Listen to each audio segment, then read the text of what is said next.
Hey there, what's going on, guys? It's Jason Eichmiller from Reverse Mortgage Reality, and I am blessed today with the presence of the great, all-wise, all-knowing Terry Martine. What he's going to do today is he's going to tell us, educate you and me too, personally, because I need it.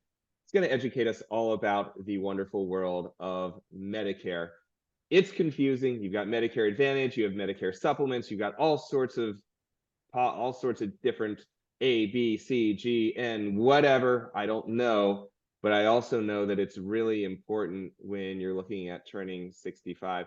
So if you're looking for reverse mortgage information, watch another one of my videos. This probably won't have too much to touch on reverses.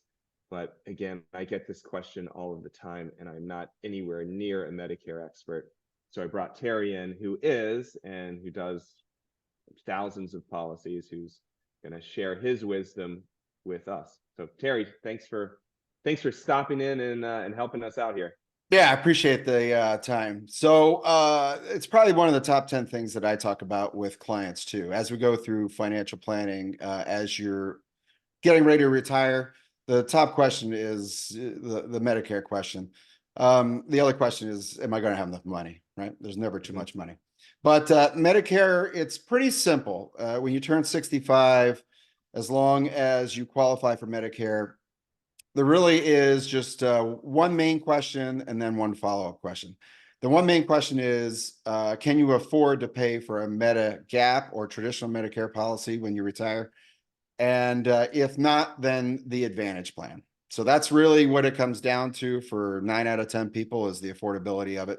I will say that on the Medicare cost, when you do turn 65, there is a formula, and you can pull this down off of the internet.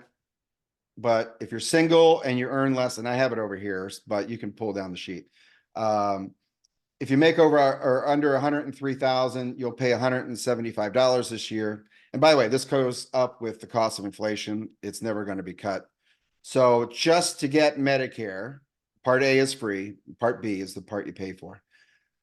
You'll pay $175 to have 80% of your coverage taken care of if you go to the hospital and so forth. So what Medigap and Medicare plans do, or Advantage plans do, is they cover the other 20% that Medicare doesn't. So back to the cost, though, you're about $175 again if you earn less than 103,000. If you're married, it's 206,000.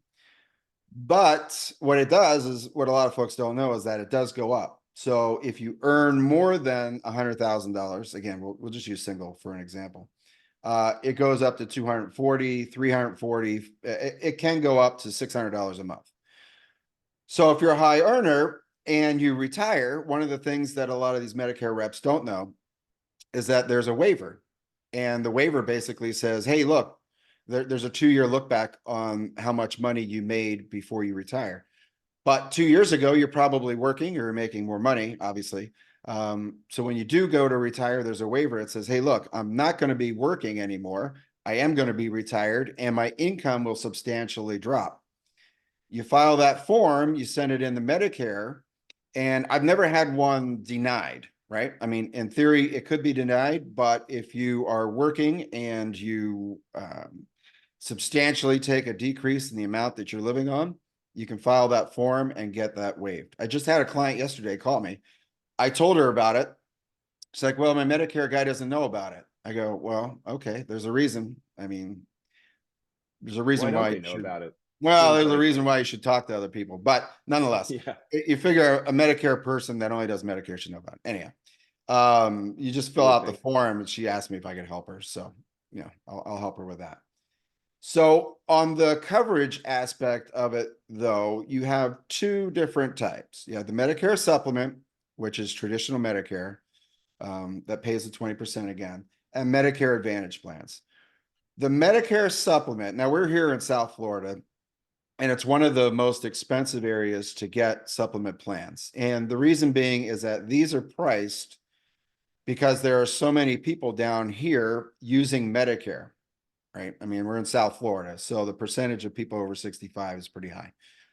They get priced So down here, you're looking at about, for Plan G, and I'll get into the different plans here in a second, but Plan G, which is 99% of the people that do this, you're looking about $240 to $260 for non-smokers. Now, that's another interesting thing too, is if you're a smoker, they will make you pay more. So it's So when almost you, like you're kind of health underwriting this. there's only one question on the form. Okay. Basically, when you turn 65, you automatically get enrolled. The only question they ask you is, are you a smoker?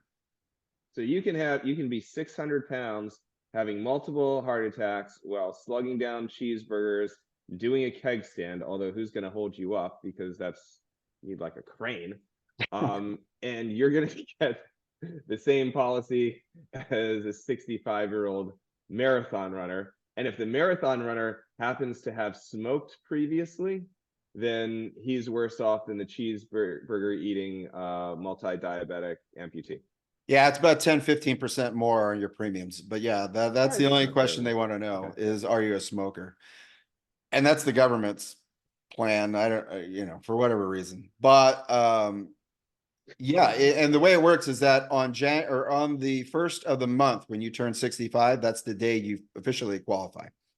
So whether your birthday is on the 1st or it's on the 31st, let's say December 1st, you are qualified for Medicare. So November 31st, you got to have open heart surgery, delay it a day, and you'll be covered under Medicare. It's pretty unique program. And also there's Plan G is Plan G no matter what you get. And it's a government plan that says you need to get certain things in this. And there's a chart for it. But just so you know, if you are shopping around and you're like, this Plan G is cheaper than this Plan G, than that Plan G, they all have to give you the same basic coverage. And it's just a matter of the rates.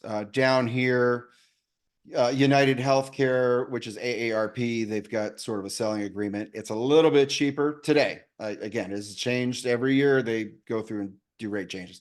It's a little bit cheaper to get AARP in the beginning, but it goes up more as you get older. So in theory, it kind of costs more than if you went with another plan that is a little bit more, but they don't have as many rate increases. Again, you'll have to look at what's available in your area. And it's all done by county. So each county has its own pricing model, or each zip code. So if we're in Palm Beach County here, just make sure Yeah. I understood you right. I'm probably going to mess something up, so let me know. If you're X age, say 65, and you decide from like talking to you that, hey, Plan G is the thing to do, or Plan whatever is the thing to do, then you're really just, as a broker, Terry, you're going through and you're going to say, all right, here's a list of companies. This one's the cheapest. They all do the same thing. Get the cheap one.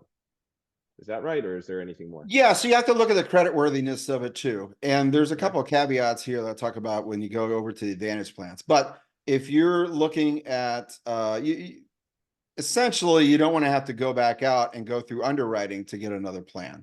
Now, if you go with Medicare Advantage, and I'll pivot here real quick, Medicare Advantage plans, you do have 2 years in which you can reapply and get back on traditional Medicare. So what happens, and there's a article in the Wall Street Journal. I wish I had the saved the URL for it. I could have, or if I find it, I'll let you put it in your post. But it's interesting that somebody decided to go the less expensive route, because on Medicare Advantage plans, you typically don't pay very much money for those plans. Yeah. And the way it works, they're going to take a step back, is that the federal government is paying somebody to manage your plan for you. For instance, let's say it's $18,000. It's in the ballpark, but Humana, or one of these companies that does Advantage plans, is getting paid by the federal government a set fee. Now they get only the $18,000 a year to manage your healthcare. If you cost them $18,100, they're out of pocket. So that's why there are some caveats to getting Advantage plans. And again, they're all different. You'd have to talk to a Medicare broker on what's available in your county. If you're in Philly, your plans are different. Still the same Plan G, but the carriers themselves are going to be different, or the insurance availability. So that's all a little bit, however, on Medicare Advantage plans, you do sometimes get dental, sometimes you get vision. Those two things are not offered on traditional Medicare on the Medicare Gap plans. Mhm. So if you do want to get, I mean, the way that I tell my clients that are retiring is typically a sizable dentist office will have a plan where you can pay and you'll get 20% off billing. It may include, you may pay $150. It may include 2 free cleanings in a year. A lot of dentists do that because they understand that people that are on traditional Medicare don't have it. So it's a quick and easy way. When you're working, you probably have a dental plan, but when you're retired and you get traditional Medicare, you don't, or you have to pay for a dental plan. And the one thing I will say is that dental plans are super expensive. I mean, I just had a client about a year ago call me up and she had to have some bridge work and some other stuff done. It was close to 20,000, it's 19,000 and change for dental work. Because as you get older, your gums are, I guess they age like with anything else, right? I mean, I'm got hip hurt, all kinds of issues. So, um, My dad said that my dad is 76 and he says, and this is probably one of the most profound things, sadly, that I've ever heard. He said that aging is like a massacre is happening to your body, and gums, hips, all that stuff. yeah, that's why people are just retiring. For instance, I work a lot with different school teachers, things like that, Mhm. police officers, firefighters, all that. You know, if once you retire, you need to take a little bit of the money that you have set aside and start knocking out some of the things to your bucket list. I have way too many clients that call me when they're just approaching 80 years old that either can't get around anymore or they don't want to get around anymore. And it's sad because they have things that they wanted to do or they come to me with all these dreams and things. You know, whether it's hiking or camping or just going over to Europe or whatever the case is. And they don't have the ability to do it because they get sick. And it's a shame. I hate hearing that kind of story. But with folks that I work with, I try to make sure that we don't have any I wish I had done because I am a big fan of taking some of your retirement money. Mhm. I'm not saying a lot. I'm not saying drain your account and go on a around the world cruise for $250,000 a year. But I am saying if you want to go do something, make sure you allocate the money. I got plenty of clients and they know when I call them, they're like, I know, Terry, I'm not spending enough money. I go, no, you're not, because you need to be doing something with your money. Enjoy yourself, and then like we can go down the rabbit hole on exercise. I know you're really big into it, and I try to be. I try to run, but when you look at longevity, what are the big factors? It's physical strength. It's being able to stand up from your sitting down. Can you stand up without using your arms? Your VO2 max, which is the maximum amount of oxygen that you can consume. Those two things kind of, if you put that into a formula, you can tell, hey, how long is this person statistically going to live, and what's their retirement going to be like? So Yeah, and good point. just like with insurance. I mean, not to get off on a tangent with insurance Yeah, or anything, I get off in but tangents all the time, man. It's good. that's kind of the way my brain works. Short sound bites. I watch too Yeah. much YouTube, I think. Um, but all right, let me get back to the Medicare because I know that's kind of what we're Yeah. trying to not get too far astray. But the other thing too is like on a Medicare supplement, you do not have a drug plan, so you also need Part D. Hmm. There's Part A, there's Part B, and there's Part D, which is prescription drugs. And the best way to get your prescription drug plan is to go on Medicare.gov. They have a website that you put in your particular drug that you're taking and the amount and how often. And it will tell you in your county which drug plan is the cheapest. Now, that's not to say that you don't go to the doctor tomorrow and they put you on some prescription that's super expensive on one and not on the other. You can't just change these mid-year. You can only do it, when open enrollment hits. But you do need a drug plan. So there's also, as a little caveat to that, on the Medicare supplement side, there are some plans that are high deductible. So for instance, if you are getting that marathon runner that runs 5 miles a day like you, um, Sometimes. yeah, I know. When somebody's chasing you. But if you do get that, and there are high deductible plans, which again, for South Florida, they change all over the place, but it's about $70 a month. So instead of paying the 250 or so that you would normally pay for a Medicare supplement, you can pay 70. And you do have to make that up if you are going to the doctor. However, if you're in good shape, you don't go see the doctor very often, then you can pay $70 a month and put the rest in your pocket. So there So are you're some just gambling. caveats that doesn't get offered a lot. And look, Yeah. let's be real. Most people that sell Medicare, including myself, get paid to sell Medicare. If I sell a $70 policy versus a $250 policy, I just shorted myself by a factor of 5, right? So they don't get offered that much because most people don't want to sell them because they simply just don't get paid very much on it. But if you have a healthy person, I always offer it up. So, and people that are listening to this can ask their real or their Medicare person and see if there's one of these plans available in their zip code. Are there, so you're saying that there are zip codes where it doesn't, where I guess these plans aren't offered? It's just like kind of case by It case. depends on the insurance company. Like down here in Florida, they do offer them. There's a couple of plans. Now, not everybody offers it. They may offer it tomorrow, but United Healthcare, AARP, does not offer a high deductible plan. United American, which is a carrier that we work with, does. So it depends on the Medicare broker. You got to make sure that if you're dealing with a Medicare person, that you either shop it around, and if you call AARP, guess what they're going to sell? AARP. So you're only going to get one offering. But if you work with a broker that works with multiple different insurance companies, they may be able to find you a better price. Or for this example, a high deductible plan, which doesn't cost you very much money. Yeah. And that's something that I recommend for everything. I mean, I'm for mortgages and reverses, I'm a broker. When I set up my company, I thought like, okay, how can, because different lenders, you have different products. So how can I help everybody that I can possibly help in every sort of situation? And thus signed up with everybody. And there's a couple where I only do a couple a year, and because they're so niche down and specific. Others where I'm thinking like, okay, this is a very vanilla case. Who's going to give the best pricing so I can give the best savings to my client? And I'm sure that's pretty much. Yeah, and like I say, it all Medicare. Look, you're going to get Medicare regardless. As long as you qualify, you're going to pay for Medicare. It really comes down to that simple question. And by the way, when you sign up for Medicare, it's close to your 65th birthday, you will get inundated. You will get 10 calls an hour.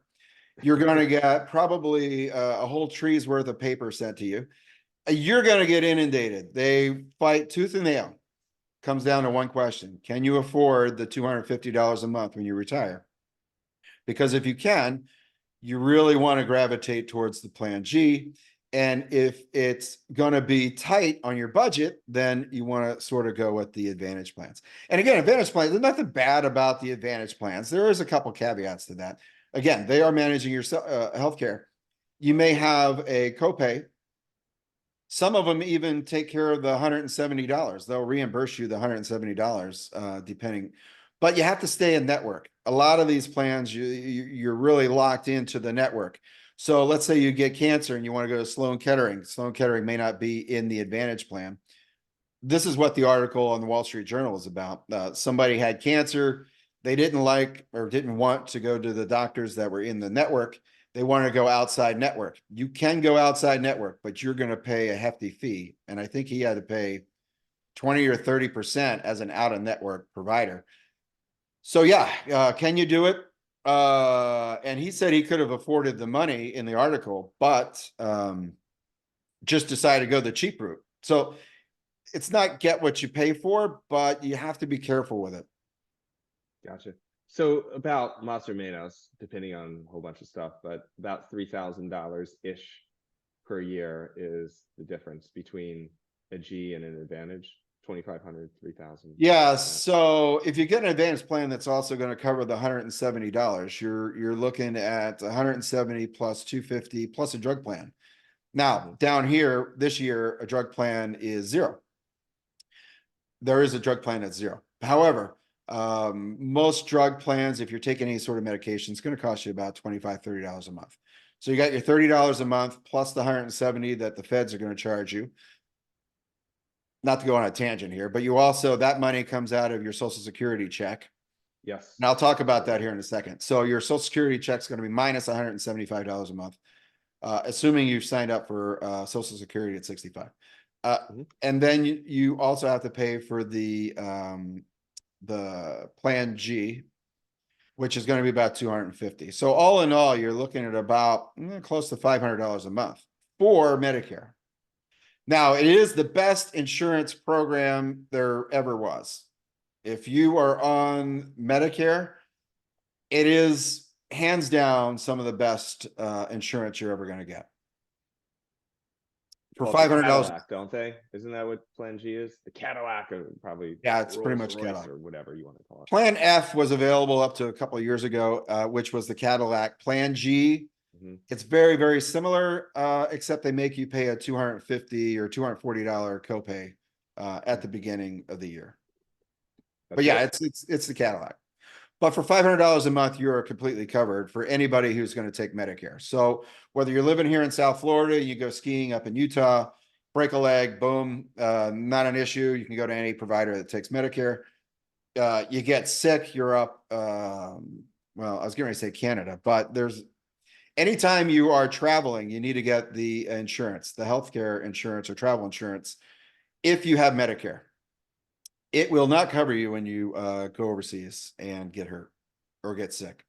I was just going to ask that. If you're If you're want to on get a the travel cruise insurance. ship, you have one too many pina coladas and something bad happens, then you have to have your extra. Well, hopefully you're close to shore so you can swim back to land. But if you're out in the middle of the ocean, yeah.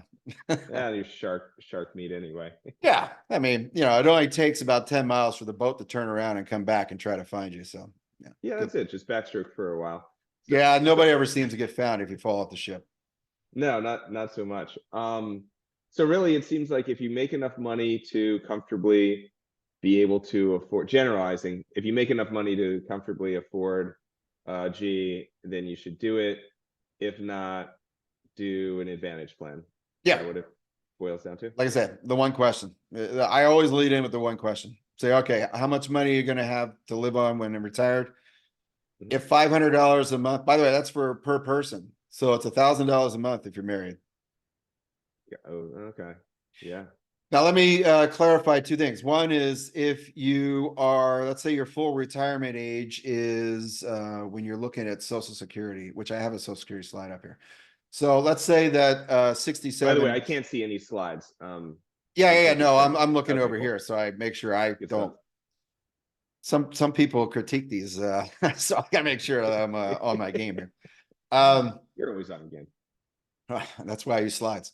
If you're 67, where you get full retirement age, you may not be collecting Social Security, but when you turn 65, you want to turn Medicare on, right? Let's suppose you're retired and you're waiting to age 67. Well, what happens is that CMS, which oversees the Medicare program, is going to send you a bill for 3 months in advance. You are going to get a bill for $450 every quarter. And you're going to need to pay that because that is your premium for Part B of Medicare. If you don't pay that, they will kick you out of Medicare program. Can you pay direct deposit with that? Or do you have to write the check? Yeah, that's a good question. I don't know. I've only seen the letters that say you owe $450 to CMS.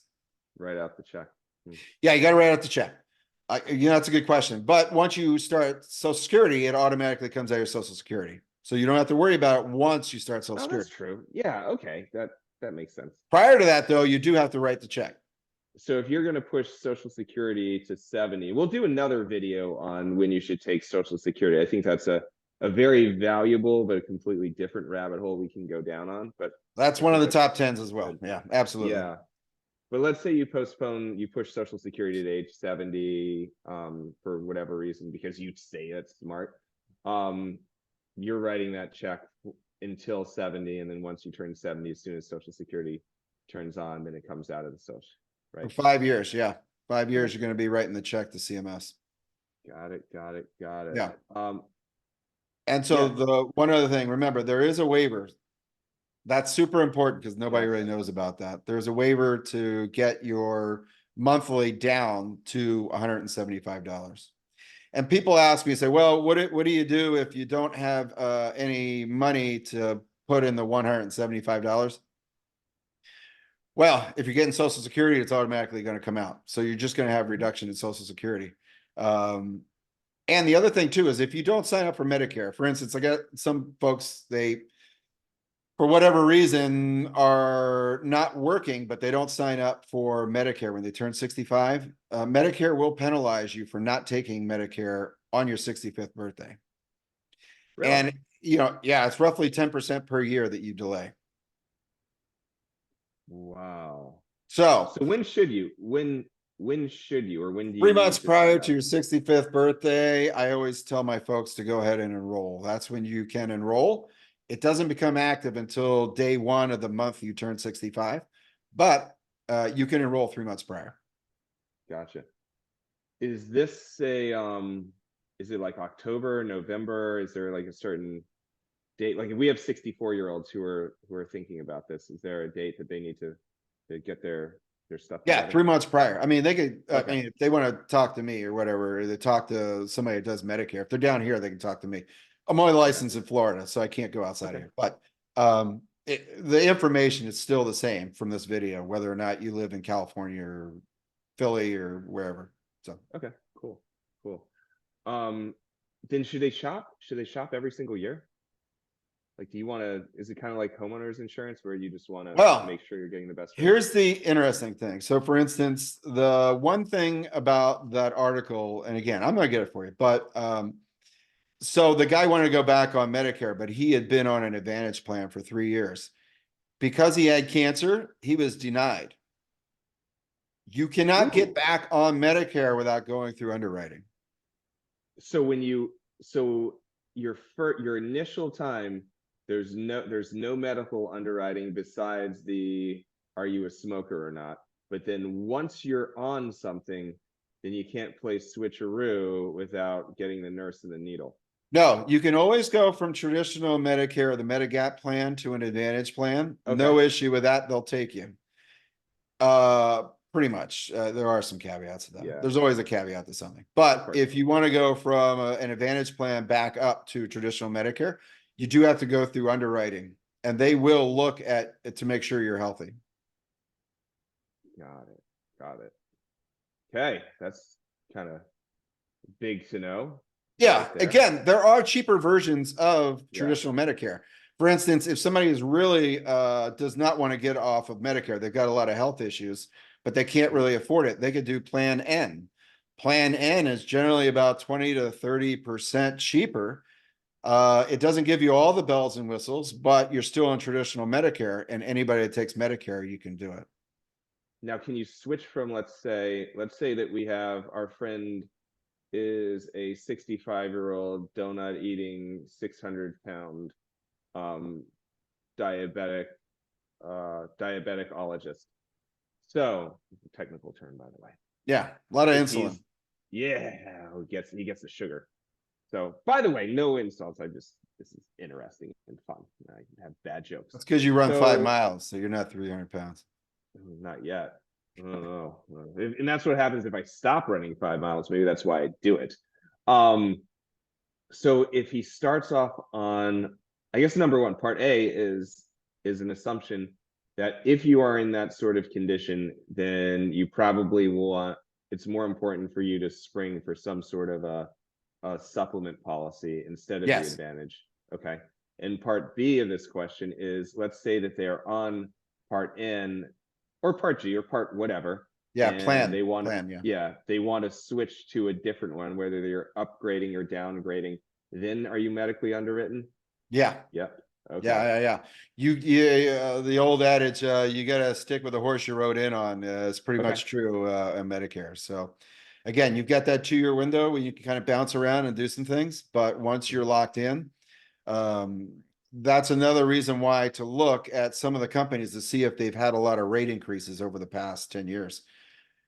Wait a Because minute. So yeah, go ahead. if you go from, let's say you go from AARP, the Great Marketing Association, they're so smart. I don't think they do anything, but they just market to everyone. So the AARP to United Health or whatever it is, if you go from G to G, you can't go from G to G without No. So if you go from one carrier to another, you have to go through underwriting. the plot thickens, Terry.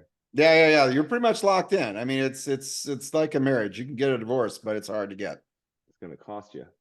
You got to be in good Maybe shape, and you got to be able to meet the underwriting requirements. if, Again, that's after if the you get a 2 year. divorce, you better be able to run away from the lawyers. Yeah, that's look, I use that analogy a lot with the divorce thing. It's the same thing with Yeah. insurance. Well, most insurance, either Makes life sense. insurance. I mean, car insurance is one of those few things that you can flip in and out of multiple times a year. But it is insurance long term. You're going to be in it a long time. Got it. So interesting. I And didn't. same It thing with makes long-term sense. care insurance. Not to get off on too much of a tangent, but Yeah. if you're looking at long-term care insurance companies, you got to make sure they get a good track record and don't go out of business.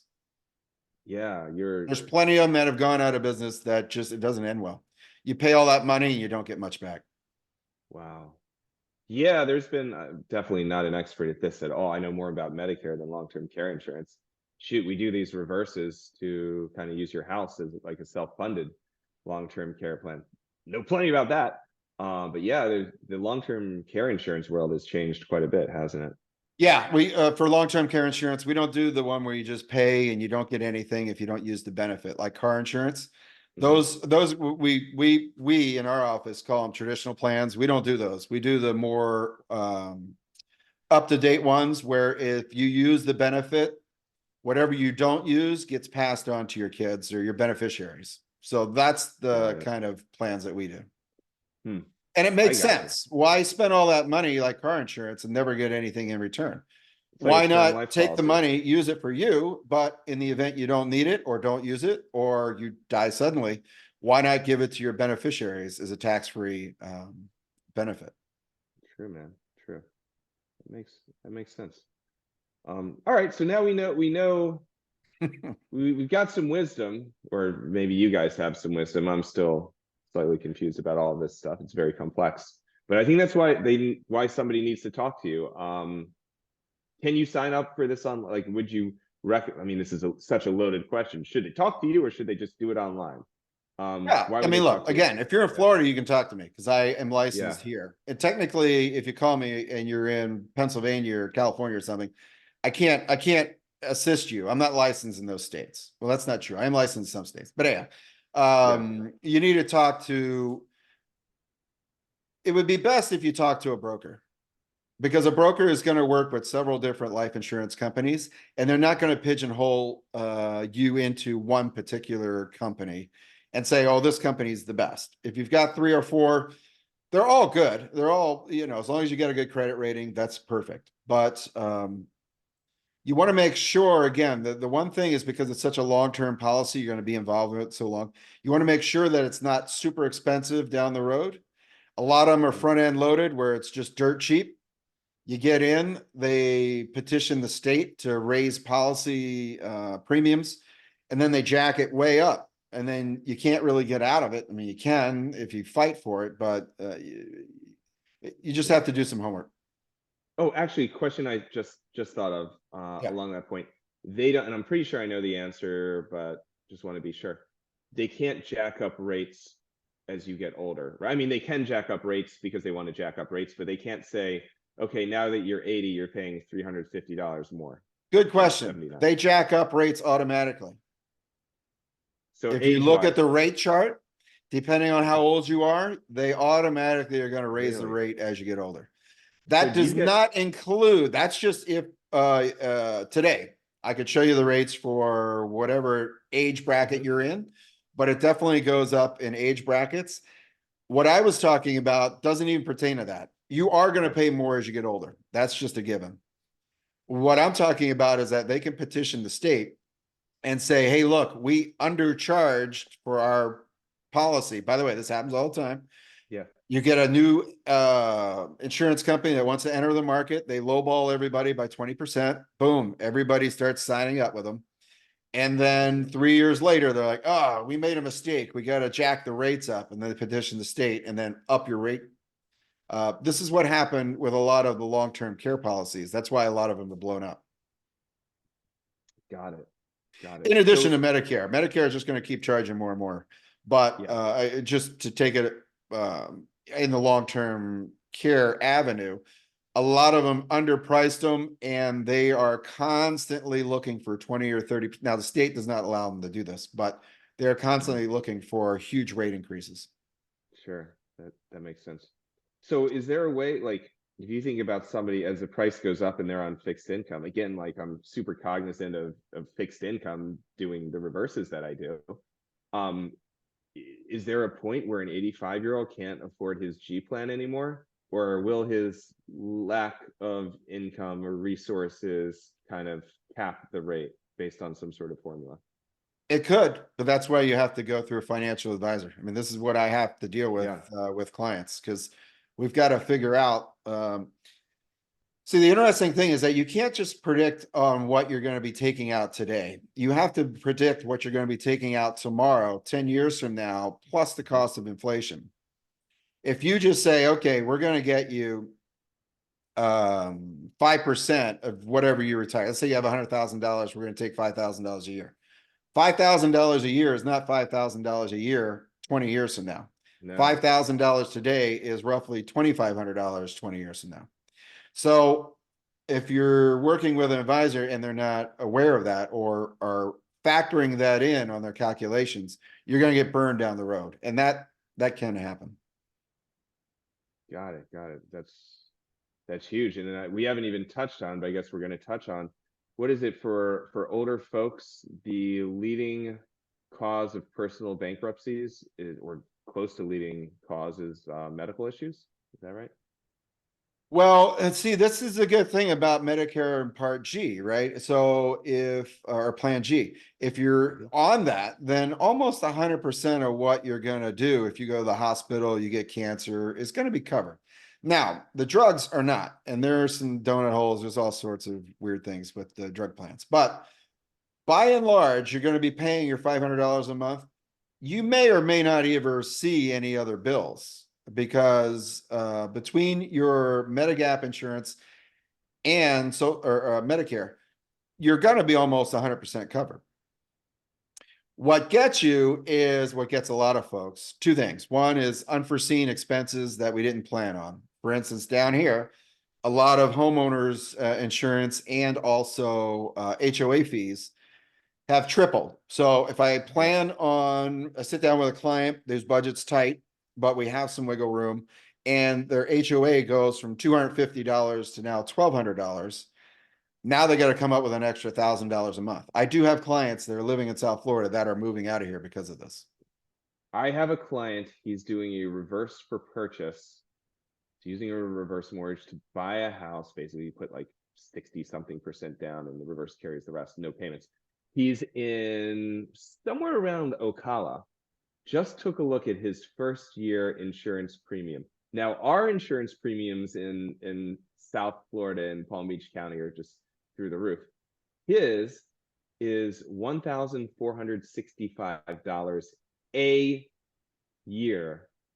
I looked at it like, man, you're now he's also his HOA, it's new construction. His HOA is charging him like $7,000 to $8,000 and just seems like garbage fees to me to get in. And his HOA, it's $672.50 per month ongoing. You're like, man, what do they do for that $600?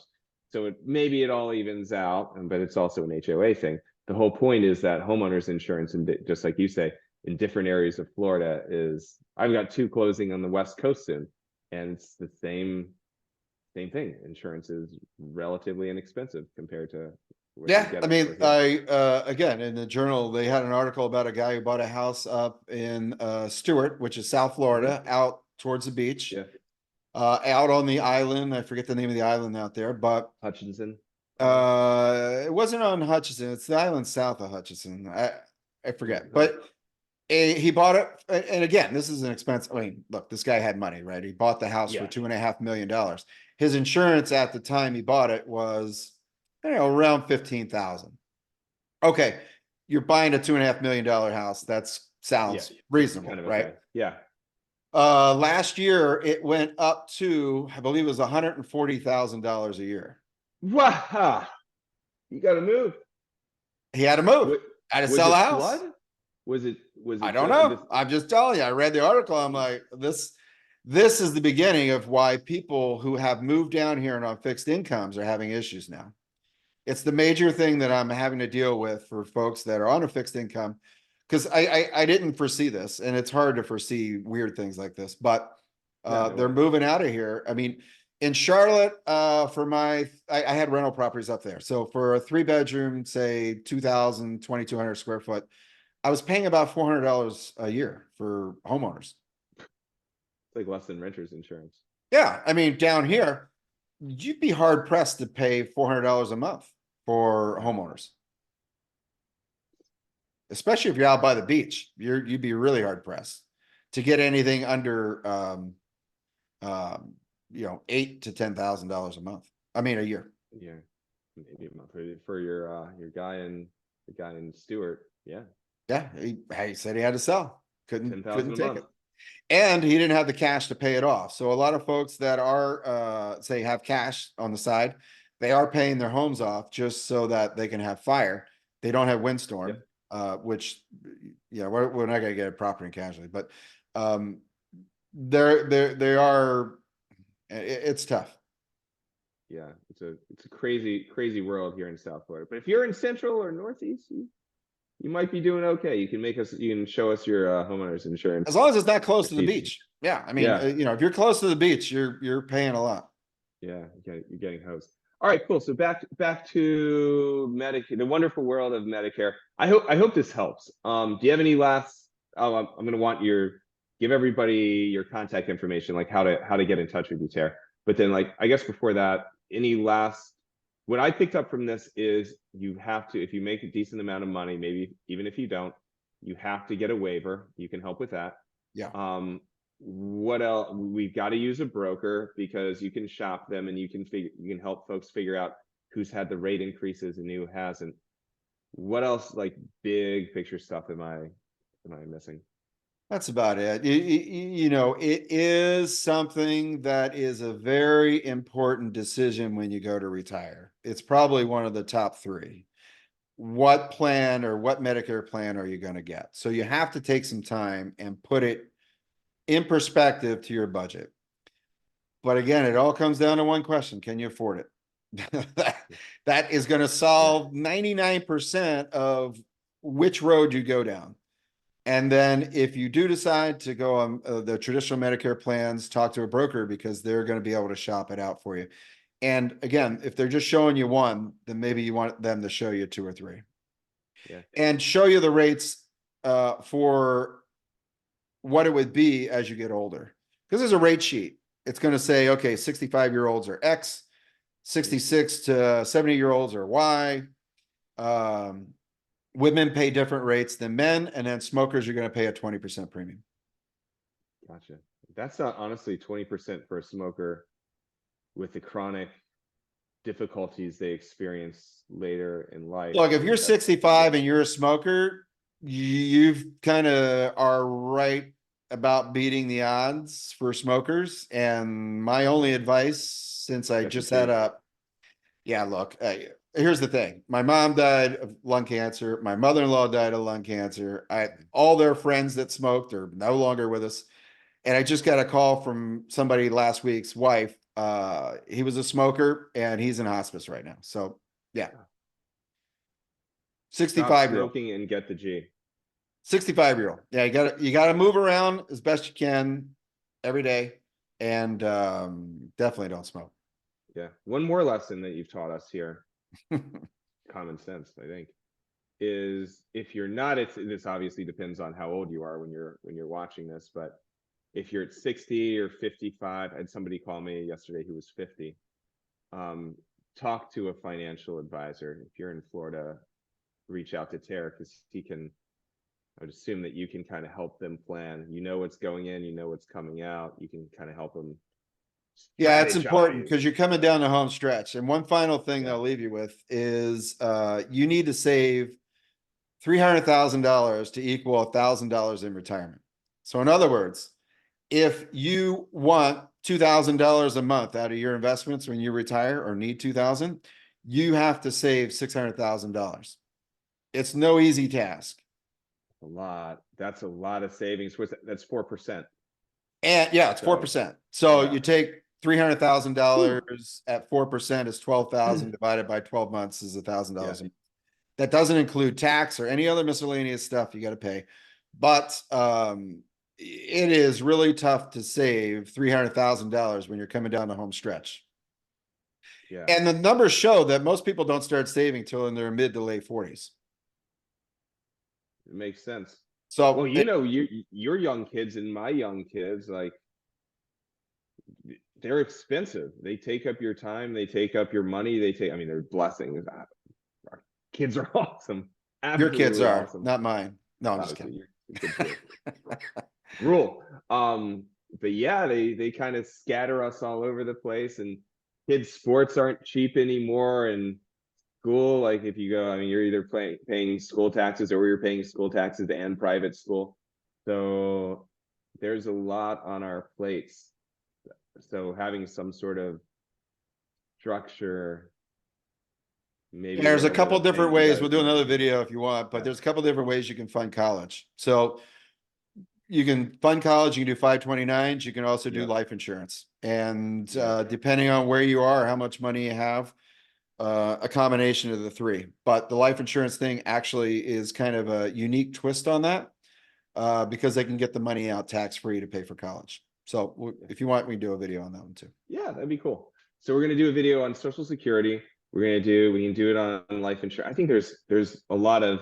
Oh, and by the way, if you're watching this, obviously subscribe if you want to see more of this. If you have an idea that you'd like us to touch on, again, whether it's reverse, this is a reverse mortgage channel. I get it, but there's more to life than just, and there's more to retirement than home equity. And I'm the guy who preaches that financial advisors and CPAs should be spending more time talking about home equity than just investments because it's a big part. Well, I want to walk the walk here.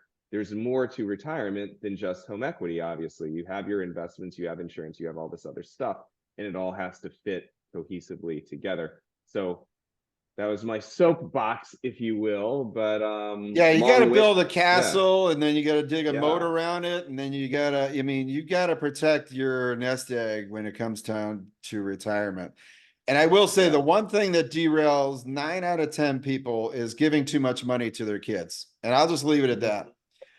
I constantly battle with people that want their kids to have a better life than they did, which I get. That's kind of Of normal for course. most people. But you cannot give your kids too much money and never give them Can't a slight loan. You're yourself. never going to see that money back. Yeah, that's Or give them a loan, but know that you're never going to see the money back. yeah. There's no way. Yeah. Oh, Dad, I can't pay it. Okay, what are you gonna do? Foreclose on the car Never. or the house? No, Yeah, no never. way. Yeah, it's free money, and God bless you if you do it. But yes, I think that's being judicious about it is smart. All right, Tara. How can my good folks reach you? Yeah, well, we'll just put my information in the contact box, but Okay. it's Terry at FRSadvisor.com. But yeah, we'll put that in there. I also want to get you the waiver because that just a lot of people don't know about, and also the article from the journal. So Cool. You want to do like maybe we'll do a short video talking about the waiver, something or yeah, go sure. or whatever. That one's important, but also the other topics fall right in line with this. You kind of got to get 3 or 4 things right for your retirement to last you a lifetime. Yeah. Medicare is Absolutely. one of them. Medicare seems to be really important. Hey, that's why we're doing this. Well, brother, man, I appreciate it. Thank you so much, Terry. You've taught me, and if you're watching this, if Terry did teach you, we're taking time out of his day. So leave a comment, leave a like, thanking him, and obviously feel free to to reach out. And Yeah, Terry, just thanks let for me know having me your on, social media your stuff. little talk here, Jason. This is good. Yeah, Hopefully absolutely. we help somebody. I'm sure Hopefully. we I will. think we did. Yeah. I think we did a good job. All right. Good stuff. Signing All off. right. Thank you.